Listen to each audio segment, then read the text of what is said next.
corona dan kawan-kawannya minggat. Ya, penyakit juga lenyap. Gitu jadi muslim. Jadi muslim kok galau terus pergi ke supermarket borong. Ya, lihat masker seperti pacarnya ditubruk. Ya, jangan seperti itu. Jangan ikut-ikutan orang-orang yang di luar negeri ya. Jangan ikut-ikutan orang yang di luar negeri. Kita bangsa yang beragama dan kita umat yang beriman kepada Allah Subhanahu wa ta'ala. Jadi nggak ada manusia itu mati gara-gara penyakit dalam syariat Islam, nggak ada. Mati itu gara-gara nyawanya sudah harus dicabut sama malaikat Israil alaihissalam, umurnya sudah habis. Itu akidah ahlus sunnah wal jamaah. Jadi kalau urusan mati, urusan malaikat Israil alaihissalam. Jenengan seger buger nanti sore ini mati ya bisa ya, insya Allah jangan ya, insya Allah panjang umur sehat wal afiyah. Ada yang udah tergeletak di rumah sakit, kata dokter nggak ada harapan, dokternya mati duluan. Itu juga ada yang nggak ada harapan, nggak mati tiba-tiba jadi sembuh. Makanya jangan pikiran penyakit bawa kematian, nggak usah dipikiri. Pakai ilmu saya saja, yang mumet silahkan mumet, ilmu saya moh mumet moh mikir, tapi akehono oleh zikir. Ya memang kita harus melakukan tindakan pencegahan untuk segala macam hal termasuk penyakit. Alhamdulillah kalau jenengan muslim yang baik, muslim yang ikut sunnah Nabi Muhammad SAW, semua pencegahan untuk segala macam jenis penyakit itu sudah diajarkan oleh Nabi Muhammad SAW. Contohnya bangun tidur ya, itu nggak boleh asal-asal kemudian langsung minum, ya nggak boleh ya. Minumnya juga dilihat gelasnya tutupan atau tidak. Kalau nggak tutupan, itu dikatakan oleh Nabi SAW, setiap tahun itu ada wabah penyakit. Setiap tahun ada wabah penyakit. Tidaklah melewati suatu bejana yang terbuka kecuali penyakitnya mampir. Makanya orang kalau mau naruh barang, mau tidur itu suruh nutupi, gelas ditutupi, cangkir ditutup, yang ada makanan minuman ya. Islam tuh ngajarinya luar biasa. Terus ya kalau mau masuk kamar mandi, kita ini nggak boleh bangun tidur masuk kamar mandi tangan langsung jegur ke bak, ya itu dilarang oleh Nabi Muhammad SAW. Kenapa? Karena salah seorang di antara kalian tidak tahu tadi malam tangannya tidurnya di mana. Wadah yang tangannya tidurnya di hidungnya, ya. Wadah yang tidurnya, masya Allah saya nggak boleh ngomong ya, paham kan ya? Bergerak kemana-mana nggak jelas itu ya. Terus pagi-pagi bangun tidur masuk kamar mandi, masuk bak, kalau masih pakai bak tuh ya, masuk bak. Belum bisa bayangkan satu RT satu RW itu kalau bak mandi berjamaah ketularan tangannya yang masuk kemana-mana. Naudzubillah min dzalik. Mau makan, mau nyicipi sesuatu, sunnah dari Nabi SAW suruh cuci tangan. Bahkan dikatakan dalam sebuah riwayat, meskipun lemah, orang kalau mau makan cuci tangan dijauhkan dari kefakiran. Jadi resep sugih itu. Kenapa? Oh sehat. Ya akhirnya sehat, ada barokah. Satu hari, yang lain mungkin mandi cuman sekali atau dua kali. Umat Islam satu hari mandinya 5 kali. Wudhu itu sama dengan mandi. Karena orang kalau wudhu disuruh menyempurnakan sesempurna mungkin. Batasannya memang rukunnya, kalau basuh siku sampai tangan sampai siku suruh lebihkan sedikit. Tapi kalau mau dimaksimalkan itu lebih bagus, betul kan ya? Kemudian menyiram kaki itu rukunnya sampai mata kaki lebihkan dikit. Kalau mau sampai pupu ya, mau sampai paha itu lebih bagus ya. Kemudian telinga ya, bahkan ada riwayat juga leher. Semua anggota tubuh ini kena kecuali cuman yang tertutup di sini, dada ya, dada ke bawah. Sehingga yang semua interaksi dengan manusia yang terbuka ini oleh Islam sehari minimal 5 kali harus dibersihkan. Makanya umat yang paling bersih insya Allah umat yang mau ikut Nabi Muhammad Sallallahu Alaihi Wasallam. An-nadzafatu minal iman. Makanya kalau Indonesia ini umat Islamnya betul-betul semakin bagus, penyakit itu minggat dengan sendirinya. Mau masuk itu bingung penyakitnya, kono sing tak ambiri ya. Yang mau dihampiri tidak ada penyakit yang aneh-aneh. Makanya jangan bingung sama corona dan kawan-kawannya. Apapun itu namanya. Mati adalah takdir, menjaga kesehatan adalah kewajiban, melaksanakan syariat Islam mutlak harus kita lakukan dengan segala kemampuan yang kita bisa. Maka kita akan hidup di bangsa dengan damai, nikmat, rukun, ayem, tentrem, sehat wal afiyah. Amin Allahumma amin. Ikhwani rahimakumullah, pemirsa dimanapun Anda berada, maka saya ajak semuanya mulai sore hari ini dengungkan sholawat tibil qulub di musola, di langgar, di masjid, di majelis taklim. Bu Seha wal Afiyah dan teman-temannya ya, sebelum mulai ngaji, setelah mulai ngaji, tibil qulub ini semarakkan, ya semarakkan biar anak-anak kita semua pada hafal. Apalagi ada lagunya yang enak tadi, Allahumma sholli ala sayyidina Muhammadin.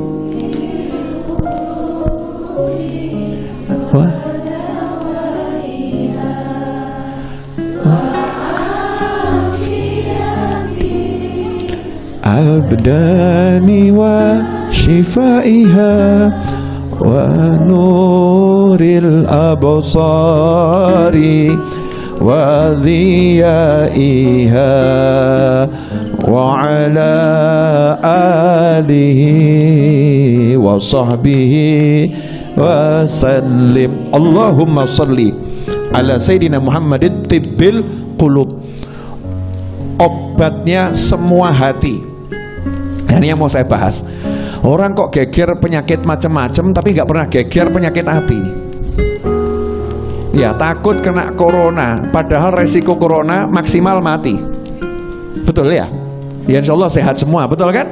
Resikonya kena corona dan penyakit-penyakit lain itu maksimal mati. Dan corona berdasarkan yang saya pelajari, saya nanya sama dokter, nanya sama teman, dari semua yang kena penyakit itu yang mati berapa persen toh? Yang mati berapa persen? Apakah seganas itu penyakitnya? Ternyata ya alhamdulillah, alhamdulillah yang sehat, artinya kena penyakit masih hidup dan insya Allah bisa sembuh itu jauh lebih banyak. Betul lah, betul. Makanya gak usah mikir mati ya. Penyakit apapun itu ujung-ujungnya maksimal adalah mati. Setelah mati, kalau orangnya hatinya baik, penyakitnya menjadi penghapus dosa, penyakitnya menjadi nambah pangkat di sisi Allah Subhanahu wa ta'ala. Tapi kalau orang kena penyakit yang saya sebutkan ini, walaupun sehat badannya, walaupun kaya dirinya, begitu isdet, masya Allah, sakitnya nggak rampung-rampung. Contoh, ini biasanya ibu-ibu suka kena penyakit ini. Maaf ya Bu, penyakit nggak bisa ngucap terima kasih sama suami. Ya pasti yang kena penyakit ibu-ibu tuh, yang judulnya penyakit tidak bisa ngucap terima kasih sama suami. Berarti yang sakit ibu-ibu. Bu, pernah enggak mengidap penyakit ini? Oh ngaku kan, ngaku tuh. Artinya suaminya ngasih A, ngasih B, ngasih sampai Z. Itu kalau yang dikasih belum sesuai yang diinginkan. Jadi ibu pengennya kudung warna hijau, suami ngasih kudung warna merah, biru, hitam, ya, pink, krem, semua dikasih kecuali yang hijau. Apa kata sang istri? Kamu memang tidak pernah perhatian sama aku. Kamu pria yang tidak pernah berbuat baik kepadaku. Kamu tidak pernah mau belikan kudung untuk aku. Lah sak lemari ki kudunge sopo? Ini wanita model begini ada, ini ada nih, ada. Mudah-mudahan orangnya hadir, saudara-saudara. Ada. Resikonya penyakit ini apa? Takfurnal ashir. Kamu tidak bisa mengucapkan terima kasih kepada suami yang berbuat baik kepadamu. Resikonya, sabda Nabi Muhammad SAW, kebanyakan penghuni neraka itu wanita adalah karena punya penyakit tidak bisa terima kasih pada suami. Ngeri, itu contohnya ya. Tidak bisa terima kasih pada suami. Kemudian penyakit apa lagi? Iri. Penyakit iri ini kita mungkin pernah kena atau lagi ngidap. Ya, mengidap penyakit iri. Begitu kena penyakit iri, Masya Allah, hidupnya dunia nggak mungkin bisa bahagia, apalagi akhirat. Karena orang iri itu nggak pernah bisa melihat yang dia punya, selalu lihat punyanya orang lain terus. Contoh, punya suami ganteng, kok lihat Habib Novel lebih ganteng, Masya Allah. Ya, terus iri, ya iri, ya kan, iri sama suaminya orang lain, ya, sehingga istrinya itu dielek-elek terus. Perempuan kok kayak gitu, perempuan kok kayak gitu. Orang kalau udah iri mengerikan, dia akan mencacat, akan mencela orang yang dia iri. Betul. Mobil contoh, lah kebetulan ibu-ibu punya mobil harganya 50 juta. Lah kok tetangga ibu punya mobil harganya 500 juta. Ibu iri, aku kok gak iso duwe sing kaya ngono, saya kok gak bisa punya yang seperti itu. Yang muncul apa? Itu hasil korupsi itu. Warungnya pakai pesugihan itu orangnya pakai susuk itu. Oh, mungkin dia itu apa, pelakor itu, makanya bisa beli mobil seperti itu. Masya Allah, A sampai Z, mulutnya ngeluarkan hal-hal yang naudzubillah min dzalik. Itu kena penyakit iri.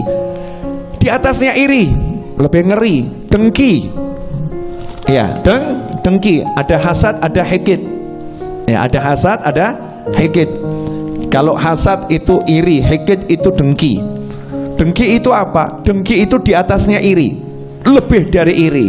Sudah nggak seneng orang lain dapat nikmat yang lebih, pengen nikmatnya hilang. Contoh tadi, gitu ya. Contoh tadi, lah kok temennya punya suami lebih ganteng, ya itu iri. Terus plus ditungakno gendang mati. Mudah-mudahan suaminya cepat mati, biar tahu rasanya jadi janda nggak punya suami. Masya Allah.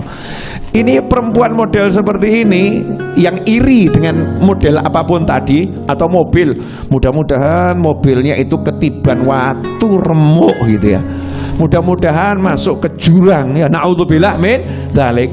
Menginginkan nikmat itu lenyap dari orang lain, itu namanya dengki. Bahaya itu. Dengki itu mengerikan luar biasa. Kemudian penyakit lagi, ini masih saudara semua nih, rata-rata penyakit itu bersaudara. Iri, dengki itu ya, itu bersaudara.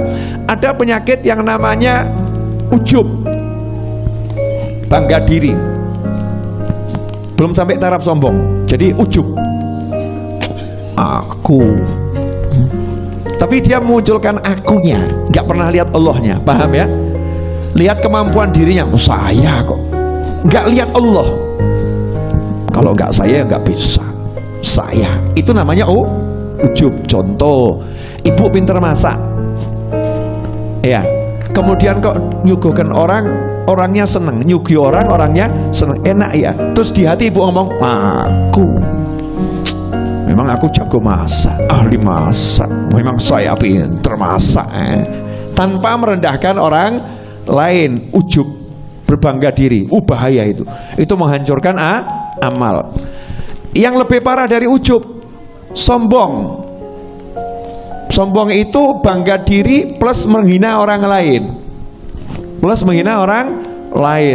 masaknya enak, oh iya saya, kalau dia nggak enak, dia tuh masaknya ora enak, apalagi yang di pojok sana, nggak enak, sambil duding gitu ya, itu nggak enak, itu merendahkan orang lain, an-yaqiroh.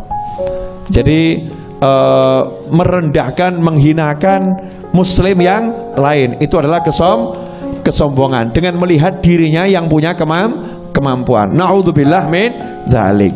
Ada yang nanya, Habib, lah kalau saya bangga tapi karena saya bisa sesuatu untuk syukur, boleh enggak? Nah, ini bedanya tipis. Ada orang yang bangga tapi syukur, kalimatnya lain, masakanmu enak, alhamdulillah, alhamdulillah saya dikasih Allah kemampuan masak, ya Allah terima kasih ya.